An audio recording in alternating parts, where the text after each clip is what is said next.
जनाब सदर साहब, मोहतरम बुजुर्गों, नौजवान साथियों, बड़ी देर से तमाम साथियों को सुन रहा हूँ।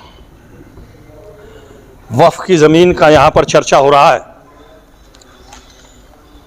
कि इन वक्फ की ज़ायदादों को कैसे बचाया जाए। समय बहुत कम है, लेकिन कोई ये जिक्र नहीं कर रहा है कि ये वक्फ की जायदाद जो है लूट किसकी वजह से रही है। लूटने वाले तो बहुत हैं, लेकिन लूट किसकी वजह से रही है, कौन वो लोग जिम्मेदार हैं जो इन जायदादों को लुटवा रहे हैं अपनी इना के कारण, अपने झगड़ों के कारण। इस पर किसी भी साथी ने कोई चर्चा नहीं की है। यह वक्फ मेरे ख्याल में यहां ये सहारनपुर का ही वक्फ नहीं है, 495 वक्फ हैं और मुजफ्फरनगर से लेकर के देहरादून तक है। और दो आदमियों के झगड़े के कारण लोगों ने उनका किराया देना बंद कर दिया, उन जायदादों के ऊपर कब्जा किए हुए बैठे हुए हैं। और ऐसी ऐसी जायदादें हैं कि अगर आप देहरादून के अंदर जाओगे तो रेलवे स्टेशन से लेकर के बहुत दूर तक तमाम मज़ाहिर उलूम की जायदाद है, वक्फ है। यहां जिक्र चल रहा है वक्फ नाजिर हुसैन का। मैं थोड़ा सा आपका समय लेना चाहता हूं कि हमने अभी अभी जब ये महसूस हुआ कि वक्फ 711 सरकार अपने कब्जे में लेना चाहती है, अपने कब्जे में ले रही है, तो हमने कम से कम दोनों आदमियों के पास, दोनों मदरसों के जिम्मेदार आदमियों के पास कम से कम 10 बार हाजिरी लगाने का काम किया। और 10 बार हाजिरी लगाने के बाद तब जाकर के हमें यह मिला है कि फैसला हमने दाखिल किया। हमने एक लिखा फैसला, और वो फैसला भी हमें 2-2 बार पढ़वाया उन लोगों से। हमने उस जमीन को इस हिसाब से बचाने का काम किया क्योंकि दोनों मदरसे बालिग हैं। वक्फ कौन चला रहा है, कौन उसका मुतवल्ली है, कौन क्या कर रहा है, इसको छोड़ दीजिए। हमने प्रस्ताव रखा कि दोनों मदरसे बालिग हैं, जितनी वक्फ बोर्ड की प्रॉपर्टी है दोनों मदरसों को बराबर बराबर बांट दी जाए और दोनों मदरसे बराबर बराबर उसको देखने का काम करें। 150 बीघे जमीन को बैठे आरिफ साहब यहां पर, दूसरे मदरसे के नहीं आए। हमने जमीन में रस्सा डाल करके कितनी जमीन है, आधी इनकी तरफ कर दी, आधी उनकी तरफ कर दी, और इनकी मेंढ लगी हुई है। दोनों का कब्जा है या नहीं आरिफ साहब? आप ठेका दे रहे नहीं दे रहे, दोनों, वो झगड़ा खत्म होने का काम हुआ। सुन लीजिए पहले पूरी बात, बीच में मत बोलिए। उस जमीन के ऊपर पेड़ थे, हमने यही आरिफ साहब ने दोनों मदरसों के जिम्मेदार लोगों से कहा 2 आदमी तुम अपने दो, 2 आदमी तुम अपने दो। एक मदरसे से जिम्मेदार आरिफ साहब भी थे, इनके साथ दूसरे थे, एक मदरसे से भी 2 जिम्मेदार थे। 8 लोगों को ना हमारे यहाँ एप्लीकेशन लगाई कि हम बोली लगाने के लिए तैयार हैं। हमने 8 लोगों से बोली लगाई, जिसकी हाईएस्ट बोली थी 60 लाख की, और 60 लाख रुपए को हाथ से ऐसे करके 30 को इधर कर दिया और 30 को इधर कर दिया। ये बैठे आरिफ साहब बताएंगे इस बात को लेकर। अब आती है हम इन दोनों आदमियों के पास कम से कम कुछ नहीं तो हमने 15-15 चक्कर लगा दिए, लेकिन हमें दोनों जिम्मेदार आदमी मिलने का वक्त नहीं देते। एक वक्त देता है तो वो टरका देता है, दूसरा वक्त देता है तो वो टरका देता है। वक्त नाजिर हुसैन पर हम बात करना चाहते थे। हम आरिफ साहब के पास कम से कम 6 बार जा चुके हैं। आरिफ साहब ने आज की तारीख तक भी हमें हजरत मौलाना सईदी साहब से बैठक नहीं करा पाए, और जब हम जाते हैं तो वो सफर में होते हैं, या तो हमारे, क्योंकि हम 1 दिन पहले फोन करके कहते हैं, 2 दिन पहले फोन करके कहते हैं। बैठे मेरे दोस्त हैं, राज से नहीं, लगभग 30-35 साल से दोस्त हैं, साथी हमारे। आज तक भी हमें बैठ करके ये बात नहीं हुई है कि हम 3 आदमी मुस्तकिल नौकर लगे हुए हैं इन लोगों के, चौधरी लियाकत साहब और चौधरी इरशाद साहब। लेकिन आज की तारीख तक भी हमें यह नहीं कहा। हमें हमेशा जब भी जाते हैं कि मैं फोन कर दूंगा, फोन कर दूंगा, फोन करके बता दूंगा। अगर दूसरा आदमी होता तो उसके भी मैं पर्देफाश करता। और करूंगा भी। इसलिए मेरा कहना यह है कि हमें सबसे पहले ये जो कमेटी बनी है, मुबारकबाद देता हूं मैं साबिर साहब, आप तमाम लोगों को। इन लोगों से बैठ करके ये बात तय कर लो कि ये आदमी हमारी बात कराने के लिए तैयार है या नहीं है। अभी वक्त नाजिर हुसैन का झगड़ा चल रहा है, आपको झगड़े के बारे में पता चल गया तो इसलिए आपने मीटिंग बुला ली। अगर वक्त नाजिर हुसैन के झगड़े के बारे में ना पता चलता तो ये जायदाद के लिए कोई मीटिंग नहीं बुलाने के लिए तैयार था। लेकिन हम मुस्तकिल इसके लिए संघर्ष कर रहे हैं और लड़ रहे हैं।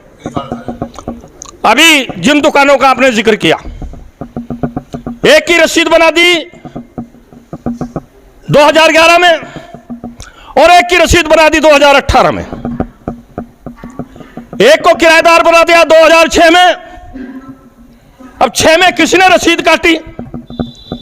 वो आदमी रसीद काटने के लायक भी है या नहीं है? आप उस कमेटी में हो भी या नहीं वक्फ बोर्ड की? क्योंकि वक्फ एक सरकारी संस्था है, आप उसमें जाकर के आपको एक कमेटी बनानी पड़ती है, वही कमेटी का जिम्मेदार आदमी होता है। मैं इस वक्फ के बारे में मुफ्ती मुजफ्फर हुसैन साहब जब जिंदा थे, अल्लाह मियां उनको जन्नत नसीब करें, मैं इसमें तब से लगा हुआ हूं इस जुस्तजू में। लेकिन हकीकत ईमानदारी से यह है कि दोषी दोनों हैं, एक आदमी नहीं है। दोनों आदमी लुटवाने की बात कर रहे हैं। फिर तो मज़ाहिर लुटेगा भाई जब दोनों लुटवाएंगे, फिर तो मौका मिलेगा। तो मुझे कोई दिक्कत नहीं है लूटने में। मैं आपसे कहना चाहता हूं, अभी फिर नाजिर हुसैन की बात आई, अभी 2 आदमी लड़ रहे हैं, इसलिए आपको पता चल गया साबिर साहब, 2 कमेटियां हैं, दोनों कमेटी मजबूती के साथ लड़ रही हैं। दोनों कमेटी का मैंने हिसाब मांगा कि तुमने कितना कितना खर्च किया। दोनों कमेटियों ने मुझे लिख करके दिया, एक कमेटी का खर्च है 2 करोड़ 10 लाख और एक कमेटी का खर्च जो दिया 2 करोड़ 17 लाख इसी वक्त पे नहीं दुकानों पर। 8 करोड़ 20 लाख की बोल दिया। सुनो भाई एक मिनट भाई, सुन लो मेरी बात में। आज ही सुबह मीटिंग थी, आज ही सुबह मीटिंग थी और आज सुबह इससे पहले मीटिंग थी। एक कोई इंडस्ट्री वाला है यहां पर, मसाले वाला, मेरे एक दोस्त का दोस्त है जिसने अपना वो लगाया था, क्या नाम है, उस प्रॉपर्टी के ऊपर बिजली का मीटर, उस बिजली के मीटर वाले को कितना दिया वो भी मेरे पास है। एक व्यक्ति ने 70 लाख एक पार्टी से ले लिए और 70 लाख एक पार्टी से ले लिया। मुझे नहीं पता उन्होंने लिए या नहीं लिए, लेकिन मेरे पास जो पर्चा है मेरी जेब में, एक व्यक्ति का 70 लाख उससे और 70 लाख उससे, 30 लाख एक ने दिए हैं। किसको दिए? तो यहां वक्फ बोर्ड का अधिकारी बैठा हुआ है। वो जो होगा यार छोड़ो, लाना डालो। 30 लाख एक पार्टी ने दिए तो 25 लाख दूसरी पार्टी ने दे रखे थे। और देहरादून के अंदर उन आदमियों ने 55 दुकानें और मकान बना लिए। ये जो गठरे हैं तुम्हारी माल पर, मेरी कौम के लोगों अपनी आंखें खोल लो, अपने तमाम खोलने का काम करो। पुलिस वालों से दिए, एक ने 18 लाख रुपए दिए तो दूसरे ने 22 लाख रुपए दिए। तमाम वो है हिसाब किताब पूरा लिख कर पर्चे पे है। कंपटीशन चल रहा है। हमने 3 मीटिंगें कर चुके हैं उन लोगों से, 3 मीटिंगें दोनों आदमियों से। अब तीसरा खड़ा होता है, वो शील्ड लगवा दी। मैं नाम नहीं लेना चाहता हूं किसी आदमी का, तो इसलिए मैं आरिफ साहब आपसे कहना चाहता हूं थोड़े समय में, खुदा के वास्ते अब भी हमारी अरदास सुन लो दोनों आदमी। खुदा के वास्ते अब भी हमारी दिल की परेशानियों को सुन लो दोनों आदमी। अगर आप दोनों आदमी इस परेशानियों को सुन लेंगे ना तो इस प्रॉपर्टी को लूटने वाला दूसरा आदमी नहीं आएगा। ये मैं आपसे कहना चाहता हूं। दोनों मदरसे के लोगों से बात करूं, पर कौन बैठा कौन नहीं बैठा उसको छोड़ दीजिए। जब मैं लग रहा हूं कहने, मैं 5 बार जा लिया हूं, आपने टाइम दिया आज तक हम फोन करके? अरे हम कुछ ले थोड़ा ही रहे तुमसे। या ईमानदारी से तुम बताओ कि मज़ाहिर राणा चाय पीता है कि आपके पास जाकर के? हमारे ऊपर तो यह भी इल्जाम लगा है हमारे एक जिम्मेदार आदमी के ऊपर कि चाय पिया है, दावत खाया है। अरे हम भिख मंगे हैं, आपके सामने हैं सारी चीजें। तो दोस्तों मैं ये विश्वास दिलाना चाहता हूं मिल्लत वेलफेयर कमेटी को कि हमारी जहां भी ज़रूरत हो हम आपके साथ हैं। हम आज से नहीं लगे हुए। हम चाहे 2001 हो, 2006 हो, 2011 हो या उससे पहले 91 और 92 या जब झगड़ा हुआ दोनों मदरसों का, यहां तक एक बात कहकर के अपनी बात खत्म कर रहा हूं। मुझे मालूम है कि ज्यादा टाइम ले रहा हूं मैं। इसी मदरसे के पास कश्यप समाज की बस्ती थी। कश्यप समाज के लोग वक्फ बोर्ड की जमीन में रहते थे। किराया भी बड़ा मामूली सा देते थे। कब्जा था बहुत दिनों से उनका। जब चौधरी इरशाद साहब चेयरमैन बने तो मैंने उनके एक नेता को पकड़ करके पूरे कश्यप समाज की मीटिंग डाक बंगले पर बुलाई और सबको पैसे देकर के वो जमीन छुड़वाई मैंने चेयरमैन साहब के नेतृत्व में। कश्यप समाज के लोगों को हर आदमी को पैसा दिया और उनसे मकान खाली कराए। लेकिन हमारे जिम्मेदार लोगों ने उन्हीं कश्यप समाज के आदमी को पकड़ करके दोबारा फिर किराए का मुकदमा कायम करा रखा है। आज 8 मुकदमे मज़ाहिर उलूम दोनों के चल रहे, जिसमें वकील लूट रहे हैं इन्हें। वकील बड़ी बड़ी तनख्वाहें वो क्या नाम पैसे ले रहे हैं। जो किराएदार का आपने दोबारा से पैसे लेने के बाद भी मुकदमा करा दिया, कल वो किराएदार अगर जीत जाता है तो क्या वो जमीन तुम्हारे मदरसों में आ जाएगी? नहीं आने की। हमने प्रस्ताव दिया दोनों भाइयों को, इन मुकदमों को वापस करो और 2 आदमी शुरा के आप और 2 आदमी शुरा के आप दे दो। जो वो 4 आदमी का दें वो आप भी मान लो और वो भी मान ले। छोड़िए हम लोगों को भी, शहर के लोगों को भी। आपकी शुरा के लोग हैं, दे दीजिए 2 आदमी शुरा के, दे दीजिए आप भी 2 आदमी शुरा के। लेकिन खुदा के वास्ते ये जो मुकदमे हैं इन मुकदमों को वापस ले लो जिसने भी कर रखे हैं, और बैठ करके दोनों की, ये शहर के लोग आपकी कमेटी, दोनों मदरसों की कंबाइंड कमेटी भी बनवाने के लिए तैयार हैं। हम वादा करते हैं आपसे इस बात का, क्योंकि जो वादा आज तक किया उसको पूरा करने का काम किया और इंशाल्लाह आगे भी जो वादा करेंगे। इसका सबका आप लोगों का जिन्होंने ये कोशिश करी, मैं इसमें आपको मुबारकबाद देता हूँ। इंशाल्लाह कौम का इसमें फ़ायदा होगा, इसमें कोई शक नहीं। आप लोगों ने एक शुरुआत करी, इसके लिए आप सब बधाई के पात्र हो। और हमें बुलाया, जब जब बुलाओगे राणा जी आपके साथ ने जो बात रखी, बहुत शॉर्ट में बता रहा, टाइम नहीं रहा। इस एक ही मदरसा था पहले, फिर इसमें से दूसरा मदरसा बना लिया जो इसमें ही पढ़ावे थे, और जो हालात है उस सबको आपको जानकारी है। दोनों मदरसों के बारे में सबको पता है। मैं 3 बार मीटिंग लेके बैठा, मैं कहा 35 हिस्से दे दो नए मदरसे को %, 65 आप रख लो। मैं जब ये इनका मंडी में झगड़ा हुआ और फैसला निपटवाया मैंने इनका, वो नहीं निपटा मानने। आखिर हालात ये है कि ये 150 बीघे ज़मीन थी, आप जिसमें शामिल हुए बाद में आपने मुझे बताया था। इन्हें मैंने कहा 35% उन्हें दे दो, सारी चीज़ें आते बांट लो और अपना अपना काम चलाओ, ये झगड़े बंद करो। क्योंकि इनका नाम मज़ाहिर उलूम वक्फ, उनका मज़ाहिर उलूम जदीद, नाम मज़ाहिर उलूम ही है। लाद गुंदारू जा कर पैसे दे, हमारा किराएदार है तो वो कह रहा तू मेरा किराएदार है। तो बहरहाल बज़ाहिर भाई ने कोशिश करी, मैं तो 35% दिलवा रहा, आधी दे दी 150 में से। काम आप लोगों ने उठाए, सब आप मुबारकबाद के मुस्तहिक हो आप। और जहाँ हमारी ज़रूरत हो वहाँ हम आपके साथ रहेंगे। एक मेरा सुझाव है, सुझाव मेरा ये है कि ये जो इस तरह के मसले हो, आपकी जो कमेटी है वो या प्लस जिन्हें आप बुलावें उन पे बैठ के चर्चा करो, उनसे आगे बढ़ाओ। एक बात ये, आपने 500 आदमी की मीटिंग बुला के उसमें चर्चा, वो चर्चा हो नहीं सकती उसमें।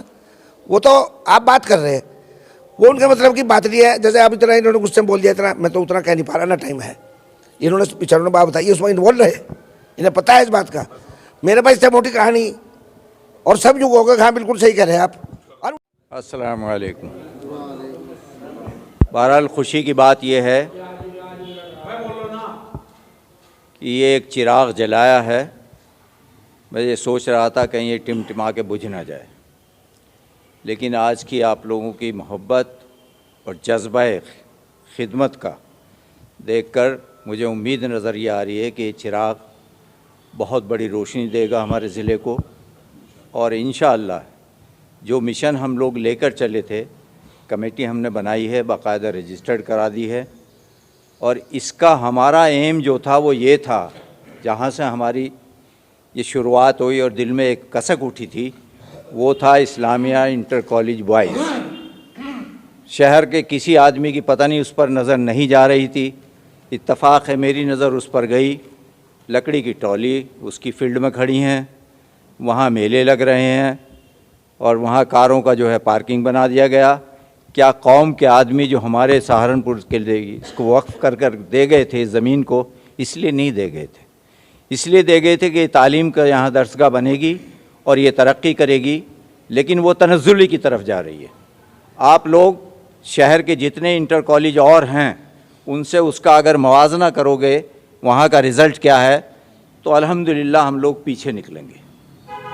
ये उसकी हमारी तरक्की है। तो मुझे वो देखकर बहुत दुख हुआ कि कॉलेज को तरक्की करनी चाहिए की बजाय वहाँ जो है ये सब कुछ हो गया। मेले लग रहे हैं, वहाँ पार्किंग हो रही है, शायद आप लोगों को नज़र गई। अब जब जाएंगे तो आप नज़र डालना, ये सब चीज़ें मिलेंगी आपको। तो मेरा इरादा सिर्फ ये था कि मैं इसको लेकर चलूँगा और इसको हम लोग चाहें। वो डिग्री कॉलेज आप लोगों को मालूम नहीं है, कौम का कोई डिग्री कॉलेज नहीं है।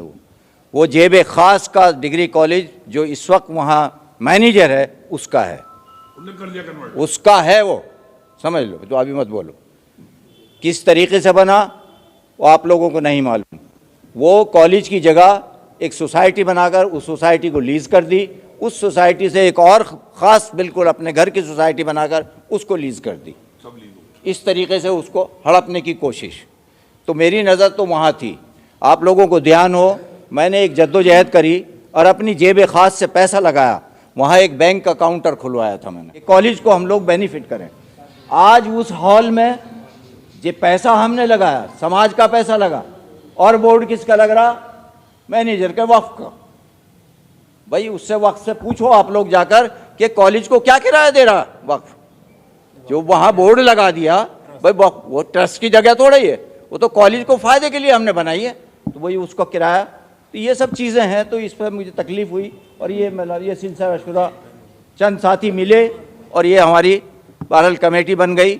अब इसको हम लोगों ने कर लिया। अब ये एक इत्तफाक से ये जलता हुआ मुद्दा ये हमें मिल गया कि भाई ये ऐसा ऐसा हो रहा है, ये लूट रहा। मैंने कहा भाई अब कहाँ तक लड़ेंगे यार, चलो देखते हैं, कोशिश करते हैं।